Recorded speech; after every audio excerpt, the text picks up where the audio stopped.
नांदगावपेठ नगरीचं आराध्य दैवत असलेल्या संत काशीनाथ महाराजांच्या पावनभूमीत गेल्या काही दिवसापासून शिबिराला सुरुवात झाली आहे। ह्या वारकरी शिबिराच्या माध्यमातून समाजातले मुलं चांगले घडावे, त्यांच्यावर चांगले संस्कार व्हावे आणि ते संस्कार समाजात रुजवावे यासाठी एका पिढीच्या निर्माण कार्याकरता संत काशीनाथ महाराज संस्थांच्या वतीनं सातत्यानं प्रयत्न केला जातो।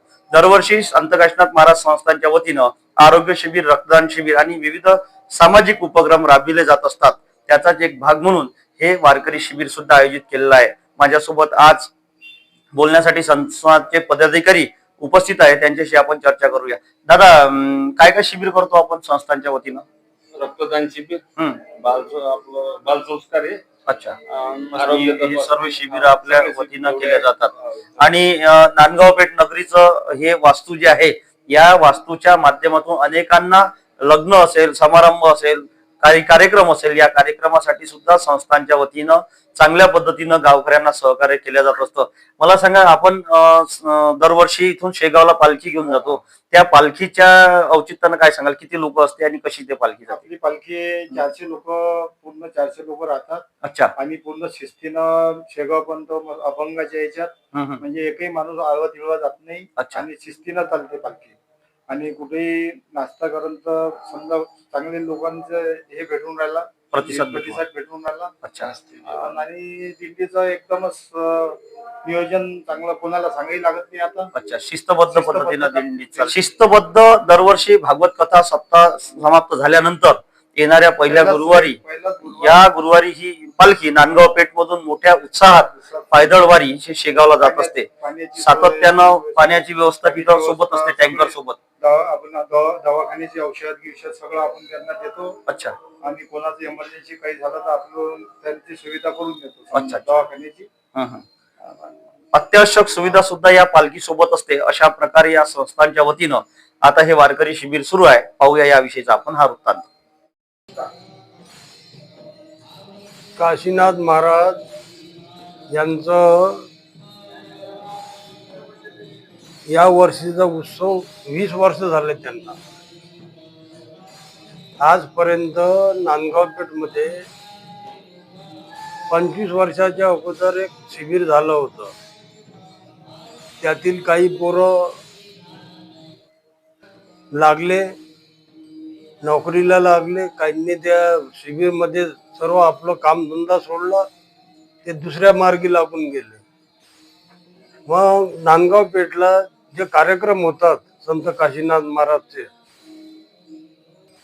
सप्ते होतात, बाकी कार्यक्रम, त्यामध्ये या वारकऱ्या लोकांची कमी उपस्थिती झाली होती।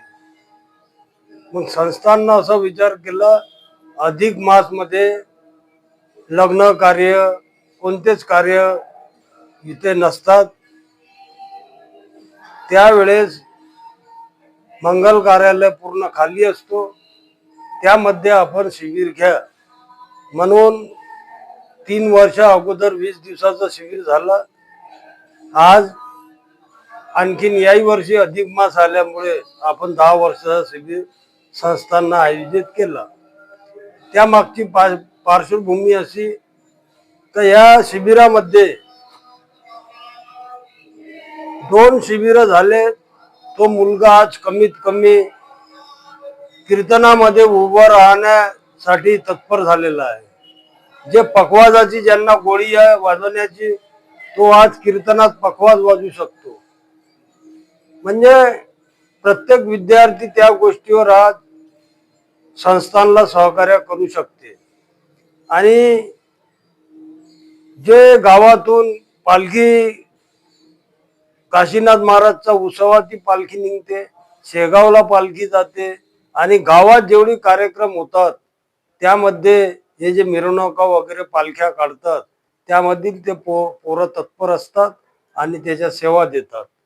म्हणून त्यामुळे आज गावचा एक, त्या पोरांचा, त्यांच्या घराचा, आज या ठिकाणी जे पोरं आज शिक्षण घेत आहे त्यापैकी 5 ते 10% त्यांच्या घरात व्यसन जडलेलं आहे। कमीत कमी ते आपल्या पोराला पाहून ते व्यसन तरी कमी करतील। आणि हे पोरं आपल्या आई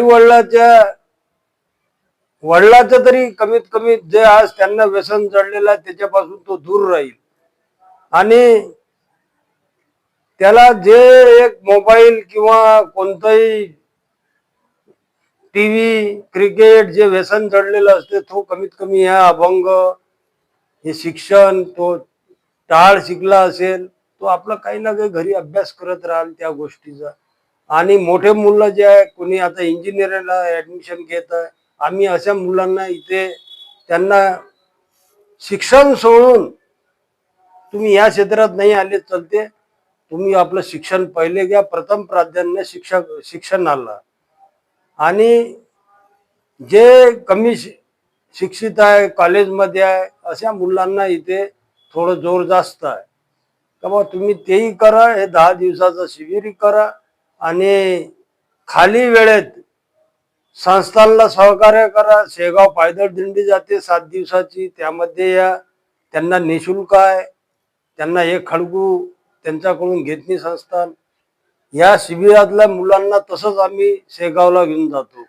कमीत कमी त्या निमित्ताने त्याची पायदळ चालणे आणि उत्सवामध्ये 7 दिवस सेवा देणे, हरिपाठमध्ये राहणे, त्याचा पुरेपूर त्याचा ते कार्यक्रम शिबिरासारखं पूर्ण होऊन जातो. म्हणून असं हे कार्यक्रम संस्थांचा तर 12ही महिने काही ना काही येते. आरोग्य शिबिर, रक्तदान शिबिर किंवा काही कार्यक्रम असतात, काही ग्रामपंचायतचे कार्यक्रम ते इथेच आयोजित करतात. पोलीस स्टेशनवाले इथं कार्यक्रम घेतात. म्हणून सर्वांसाठी एक गावात सार्वजनिक ठिकाण असल्यामुळे सर्वांना घेऊन चलावं लागतं.